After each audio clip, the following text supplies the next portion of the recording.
nggak tahu mau mulai dari mana, tapi Neng Helena Mani Curna Jodong baru pulang dari Jepang terus dia bawain oleh-oleh sebanyak ini guys. Sini topi ya? Topi. Coba dipakai. Jadi ini adalah topi oleh-oleh dari Helena guys. Di belakangnya ada beginiannya woi. Ada kayak badannya woi, lucu banget. Bando minimos tapi ala-ala mermaid. Ini mukanya kelihatan kagak? Nah lu kan. Ini apaan gantungan kunci? Lampu. Lampu buat apa? Sabar, Tifa sabar. Pencet dulu. Romak. Oh iya. Wih. Ini Beauty and the Beast guys. Tuh. Bagus weh, makasih ya. Ya ampun. Kalau yang ini dari Giselle guys. Dari adiknya Helena Non. Terima kasih Giselle. Lucu sekali. Nih, ini apa nih? Kesini. Notebook. Ini apa? Sepatu dong. Serius? Buka. Loh, kok bisa tahu size aku? Ya kan size kita sama. Oh iya ya. Iya. Buat kita ini sepatu guys. Katanya. Nanti woi. Ini jual oleh-olehin on club woi. Lihat guys. Ini sepatu. Tuh. Keren gak sih? Keju rasa-rasa. Keju rasa-rasa ini guys. Nah, ini bunga, tapi bukan bunga sakura sih. Banyak banget KitKat ini. Ini ada Satu, Fuji. Fuji ya. dua. Ini apa? Peach. Ini apa? Matcha. Maca. Ini apa? KitKat. Fuji. Oh nih, KitKat Gunung Fuji guys katanya. Apa ini dek? Sapi dek. Sapi. Maca sakura. Nggak tahu ini. Ini apa dek? Matcha. Maca latte. Matcha chi. Buat minum. Iki terakhir nih apa? Mochi. Oh, enggak, ini masih ada ramen guys. Terima kasih ya Helena. Ya ampun. Saya sudah menyangka. Banyak banget tuh yang nggak tahu mau makan yang mana. Ini gendut dah gue. Kapan bosnya? Seperti biasa, tiap malam Jumat gue bakal ngundang tamu ke studio buat ceritain pengalaman horor mereka. Selamat malam semuanya. Malam. Ya, silahkan. Kejadian ini kita alami pas gue lagi mau belajar berenang buat ambil nilai praktek olahraga. Jadi kita berangkatlah bertiga ke Villa Snow yang ada di kawasan Bogor Atas. Jujur gue juga udah lama banget gak kesana. Villa itu diurus sama sebuah keluarga yang emang dipercaya sama nyokap gue. Sebut saja Mang Tario dan Bi Inem. Hah? Pas awal nyampe gue ngeliat, wih kolam renangnya luas juga. Walaupun dingin karena seru nyemplung lah, kolam itu dibagi 2 bagian gitu. Ada yang gak terlalu dalam, palingan cuma 1,5 meter doang. Tapi kalau jalan sampai ujung, kedalaman dasarnya bisa mencapai 3 meter. Oh, ngerti. Ya udah, gue sama Snow ngajarin Vian teknik nafas sama basic berenang. Gak lama sih Vian langsung coba praktekin. Tapi karena gue lagi gak enak badan, gue coba naik duluan buat bilas. Masuk angin lu. Sisa gue sama si Aska dong, tapi menjelang maghrib si Aska malah kebelet bokep, ditinggal gue sendirian. Kelar mandi gue samperin kan mereka. Tapi si Vian malah meronta-ronta minta tolong di dalam kolam. Karena gue takut dia tenggelam, mau gak mau gue jemput lagi. Gue kaget denger Snow teriak-teriak, langsung ngebut gue ke arah kolam. Tapi gue ngeliat si Vian yang tergeletak sambil batuk-batuk. Aduh. Gue ngamuk banget ke Vian, gara-gara dia gegayaan. Berenang gak bisa pakai cara mandi kolam 3 meter. Sumpah gue tuh lagi di kolam cetek, tapi kaki gue tuh kayak ada yang narik dua-duanya kecilnya cepet banget. Demi. Posisinya tuh udah mulai gelap. Tapi gue ngeliat di kolam ada kayak rambut hitam mengambang. Terus pelan-pelan kepalanya naik ke permukaan. Mukanya pucat sambil senyum gitu ke arah gue. Merinding woi. Gantian Aska yang teriak, sampai Mang Tario dan Bi Inem datang. Mereka bantuin gue bangun dan suruh kita buat masuk ke dalam. Gue ceritain tuh kejadian barusan ke mereka. Terus? Mereka bilang 2 tahun yang lalu, anak perempuan mereka yang bernama Nurmala meninggoy. Tenggelam di kolam itu. Dan ciri-cirinya pasti sama kayak yang gue lihat. Bosan banget gak sih? Nomor Squid Game lah kuy. Gas. Kalian tahu nggak katanya Squid Game itu diangkat dari kisah nyata loh. Serius. Oh, kalau nggak salah tragedi Brothers Home di Busan tahun 1976 sampai 1987 bukan? Yap, jadi pada tahun 1988, Korea menjadi negara tuan rumah untuk Olimpiade musim panas. Dan pemerintah Korea pun berinisiatif untuk melakukan semacam program pembersihan gelandangan. Hah? Jadi pada diambilin dari jalanan gitu? Ya bagus dong. Masalahnya jadi semua-muanya sampai anak kecil pun ikut diangkut. Waduh, ada seorang anak laki-laki berusia 12 tahun bernama Jung yang ikut pamannya dari desa ke kota. Namun saat ia sendirian, ia malah ditangkap petugas dan dibawa ke kantor polisi. Udah gitu, nggak lama ada van putih datang. Terus polisi bilang kalau itu jemputan buat ngantar mereka pulang ke rumah mereka masing-masing. Sebelumnya orang-orang yang berkumpul di kantor polisi tadi diberikan minuman sehingga mereka tertidur selama perjalanan. Nyampe-nyampe mereka semua udah di sebuah fasilitas yang namanya Brothers Home. Dindingnya tinggi bet, terus pintunya cuma bisa dibuka dari luar dan banyak penjaga bersenjata. Mereka pun diberikan seragam berwarna biru yang selalu wajib mereka kenakan setiap hari. Lalu nama mereka diganti menjadi angka atau nomor. Kalau mereka ngelawan atau nggak nurut, langsung dijual di tempat. Bejir, mirip banget sama Squid Game, woy. Jangan bilang nomor si Jung 456 lagi kayak Gihun. Di sana mereka disiksa, dipaksa bekerja tanpa henti, dan diperlakukan secara tidak manusiawi. Belum lagi mereka cuma dikasih makan ala kadarnya, cuma ngotor-ngotorin gigi doang, mau tidur aja, ranjangnya bertingkat, ala-ala Squid Game gitulah. Karena sebenarnya kapasitas tempat itu hanya untuk 500 orang, tapi malah menampung sekitar 4.355 orang di dalamnya. Parah banget dah. Akhirnya kasus ini pun terkuak oleh seorang jaksa bernama Kim Yong Won. Dan pada tahun 1988, Brothers Home resmi ditutup. Lebih dari 657 orang diperkirakan tewas secara ilegal. Dan yang lebih gongnya lagi, ditemukan lebih dari 100 orang manusia yang tidak teridentifikasi bertebaran di sekitar area Brothers Home itu. Hah? Masa sekarang statue ada versi Pro? Ah, Pro. Kemarin Velocity, sekarang statue. Bahkan ada yang Pro Max-nya loh. Emang boleh terstatue-statue gitu? FOMO deh kalian. Lagian, setelan cuek dari mana coba? Apa cuma Mimi satu-satunya cewek yang paling statue di muka bumi ini?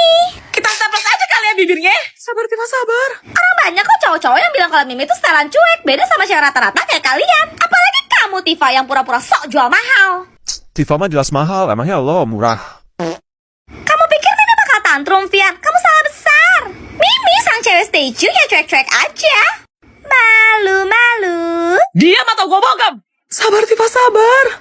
Ini mah gampang tahu depannya jadi gini. Aduh, abang, bukan maksudku begitu. Oh, aku cuma tahu tengahnya aja yang masalah statue bukan berarti tak mau. Cuma mahal dikit kan bisa. Coba kasih effortnya saja. Kalau memang cocok bisa datang ke rumah. Oh, tapi terakhirnya beda nggak begini. Tahan, baru deh Velocity. Oke, musrik. Minggir-minggir. Mimi harus di tengah-tengah ya, soalnya Mimi kan cewek paling statue. Hajar, Tifa, hajar. Puas, kawan. Aduh, bukan maksudku begitu. Masalah statue bukan berarti tak mau.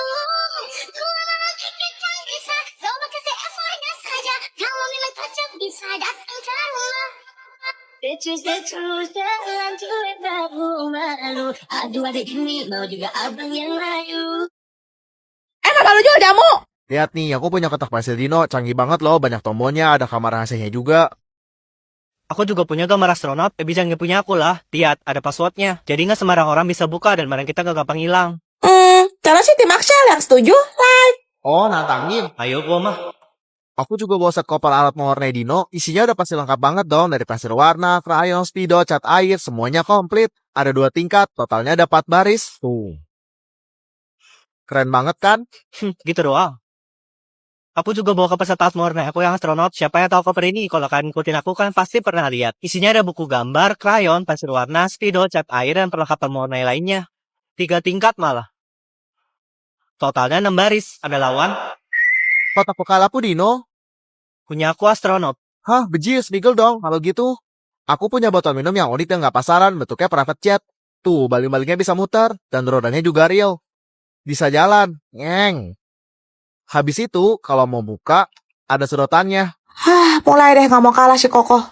Gimana, kamu pasti nggak punya kan botol minum ala-ala astronot gitu? Siapa bilang? Demi bohong lu. Apaan tuh? Penasaran? Oke, aku bakal buktiin omongan aku. Kalau kalian pikirin menang roket, kalian salah besar guys. Karena ini tuh sebenarnya botol minum, bagian depannya kayak gini. Keren banget kan? Kalau tombol ini ditekan bakal keluar sedotan. Terus tinggal diputar aja kayak gini kalau kalian mau isi air minum guys. Menurut aku, tawinya cukup panjang dan bisa diatur di sebelah sini. So, kalian diem dino? Atau astronot. Guys, kalian tahu nama Brand Road nggak? Lewat mulu di FYP Cia masa? Kalau cuma tahu ikan hidup pakai sepatu, kalau nggak salah namanya telalala telalala. Cia taunya balerina cappuccino. Kalau kamu apa yang lihat? Bombardino krokodilo. Axel, lo ada cerita tentang anomali gak? Mau denger asal lu untung-untung sahur? Katanya itu anomali mengerikan yang hanya keluar pada saat sahur ya. Dan konon kalau orang yang dibangunin gak nyaut sampai 3 kali, makhluk ini bakal datang nyamperin ke rumah dong. Serem amat dah. Yap. Jadi, di sebuah desa, ada seorang hansip bernama Paundong yang sering jaga malam, dan pada saat bulan Ramadan tiba, ia pun aktif membunyikan pentungan yang selalu ia bawa untuk membangunkan warga sekitar menunaikan ibadah sahur. Wih, mulia banget Pak Untung. Tapi suatu hari, ada maling rumah kosong yang kebetulan beraksi saat Pak Untung sedang berjaga. Maling tersebut pun langsung lari dengan barang curiannya begitu melihat Pak Untung ingin menangkapnya. Terus? Pak Untung mengejar maling itu sampai di sebuah gang buntu. Pertikaian pun tak terelakkan lagi. Namun siapa sangka, maling itu mengeluarkan linggis yang sudah dia siapkan sebelumnya. Lalu tanpa ragu menghunuskannya ke perut Pak Untung. Dalam sekejap, Pak Untung pun menghembuskan napas terakhir. Pagi harinya, para penduduk menemukan tubuh Pak Untung yang sudah terbujur kaku. Tergeletak di jalanan dalam kondisi yang mengenaskan. Ada. Mereka pun segera memakamkan Pak Untung. Tak lupa menancapkan pentungan di atas kuburannya sebagai nisan penanda. Kasian. Tapi pada saat malam tiba, ada fenomena aneh yang terjadi. Pentungan tersebut berubah hidup. Tangan dan kakinya tumbuh layaknya manusia. Dan wajahnya mirip dengan Pak Untung. Serius? Masyarakat sana percaya bahwa pentungan itu dirasuki jin yang menyerupai Pak Untung. Dan kini, makhluk itu berkeliaran seolah masih melakukan tugasnya yang belum selesai. Kenalin Snow, ini pembantu baru kita.